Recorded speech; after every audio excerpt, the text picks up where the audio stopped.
This is the 2015 Kia Soul, the electric version, and I mean 100% electric batteries, no gas.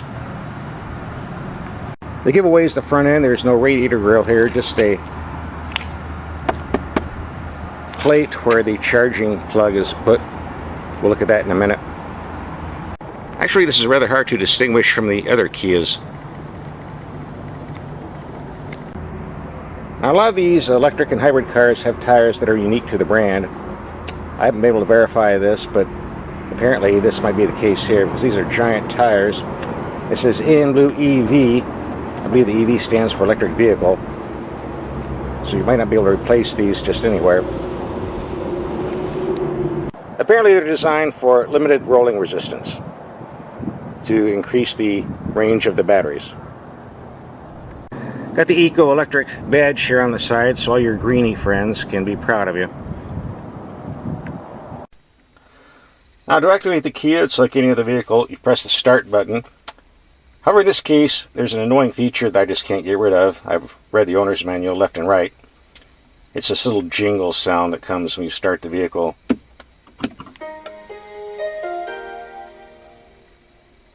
And they torment you when you turn it off.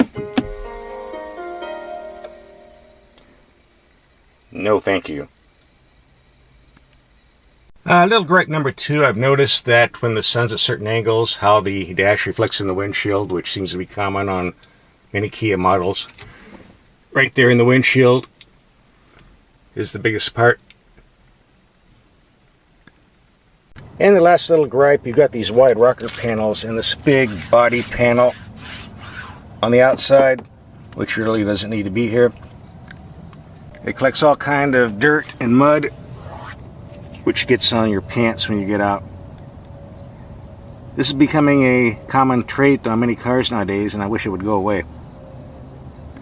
Alright, let's keep in mind these are 3 minor complaints. I just wanted to get them out of the way before we start driving the car seriously. So let's take a closer look at the features. Okay, to charge the vehicle, push this button first. The secret compartment opens up. Come on. There we go. Open this one, 240 volt, 120 volt on the left. And one of the biggest complaints about these electric vehicles in the past has been the short driving range. A lot of these only had 50 miles to go. Some went up to 70.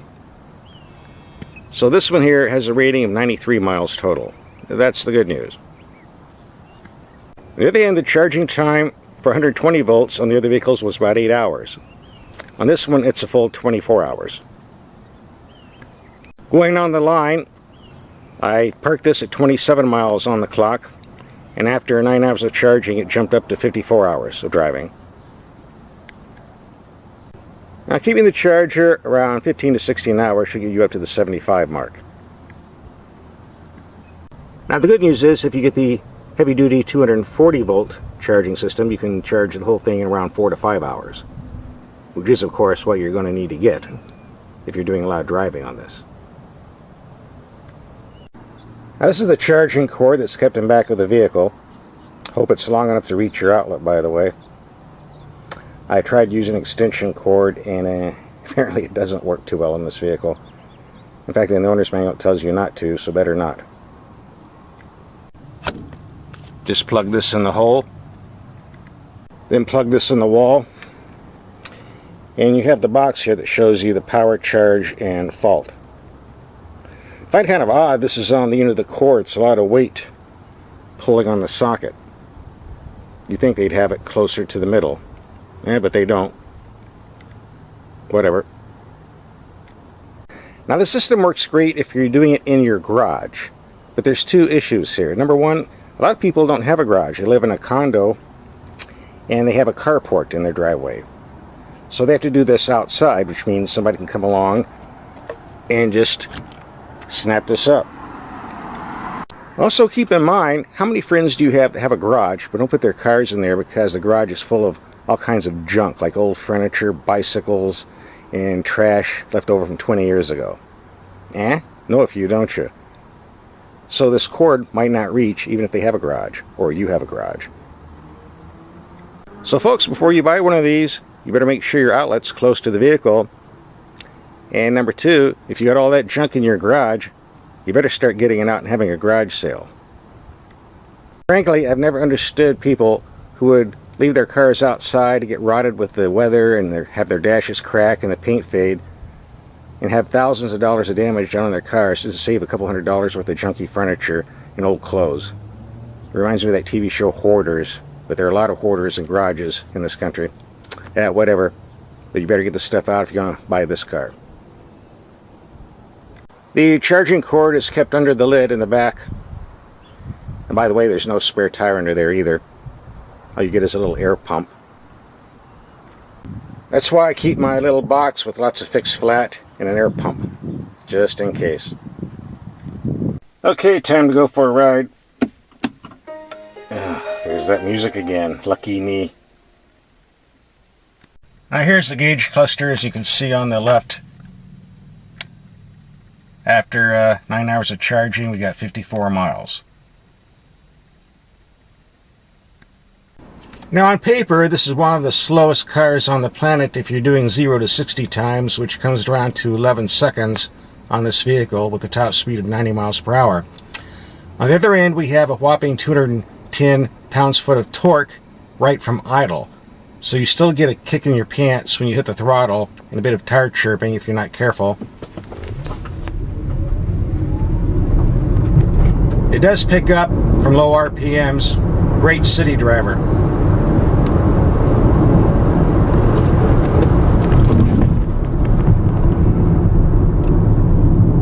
Nice brakes, by the way. Now, ride quality varies on some things like railroad tracks here. It absorbs bumps pretty well, but on other surfaces it was a bit harsh. It just depends, but overall, reasonably comfortable. And I could stop a lot quicker, but I have too much stuff in the car. I don't want it flying all over the place. Yes, there is enough torque to spin the tires if you're making tight corners out in the street. Ooh, just like a Dodge RT. Okay, we're now on the charging process. Now on the dash you have this little pod with 3 light bulbs. If only one is lit up, that means you're down on a charge. The second one is blinking, which means you're getting on a 2/3 charge. And if you get all 3 lit up, it's like a slot machine. Bingo, you got the jackpot. So far I've only gotten 2 to light up. But it gives me 70 miles, so I'm not complaining. Wow, I got 2 of the 3 bulbs to finally charge. I'm shocked. Time to take it out for a little drive then. Now, one of the disadvantages of driving this vehicle at night is you have to use the headlights to drain the battery, but then again, if you're driving in the daytime and it's hot, you gotta run the air conditioning, it drains it more, so it's kind of a trade-off. So let's take it out and see how these headlights perform. Okay, here we have no headlights. And standard headlights. Not bad. Good beam. And brights. Very good. Bright beam. Actually, these are the best headlights I've had on a vehicle lately. I'm very impressed. Now, if you're in the habit of going to the drive-thru, I wouldn't do this in this vehicle because you have a long wait and your battery's going to be dropping deader and deader by the minute waiting for that burger. So if you have an electric car, I suggest you get a habit of going to the lobby and standing in line with the other peasants. Okay, we charged this vehicle for a whole day and did get the 93 miles on the meter here. If you're going to buy this car, I suggest you definitely, absolutely need the 240 volt charging system that does it in 4 to 6 hours instead of a whole day. It'll save you a lot of time and aggravation. Okay, here's my take on this electric vehicle. If I lived in Hawaii, where one end of the state to the other is something like 50 miles, or if I lived in Mayberry RFD, where I would drive maybe 20 miles a day, this would certainly be a tempting vehicle to own. For those of you in larger cities, even at 93 miles, well, you'll have to decide for yourself whether you have enough range to drive this on a daily basis. That's up to you. And there is the cost factor. Now these run around $35,000, a bit more than the standard gasoline Kia Soul. However, there's a $7,000 tax credit. If you live in California, there's a $5,000 tax credit. They wonder why the state's going broke. So that means you get it around $23,000 overall, which is a pretty good deal actually. And most of these are sold in California anyway, as you can see by the plate. Now there are some ins and outs about electric vehicles. Number one, those of us who drive gasoline cars pay something called a gas tax. That pays for roads and bridges and other infrastructure. People who drive electric cars pay nothing at all.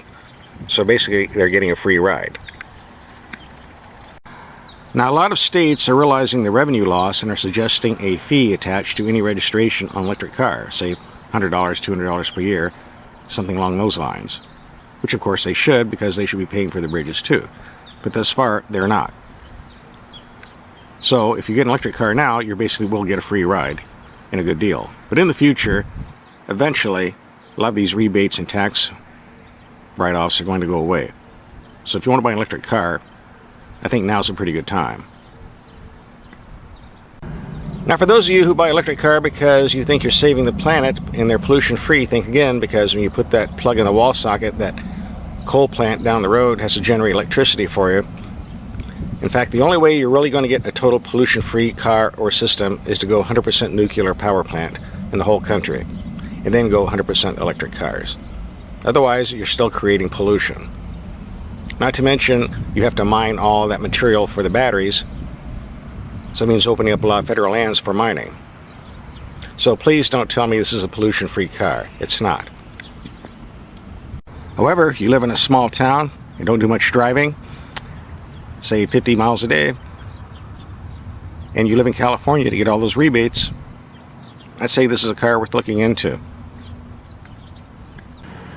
Now if you're not sure about going totally electric, there's always a vehicle with half electric, half gasoline, like the Chevy Volt.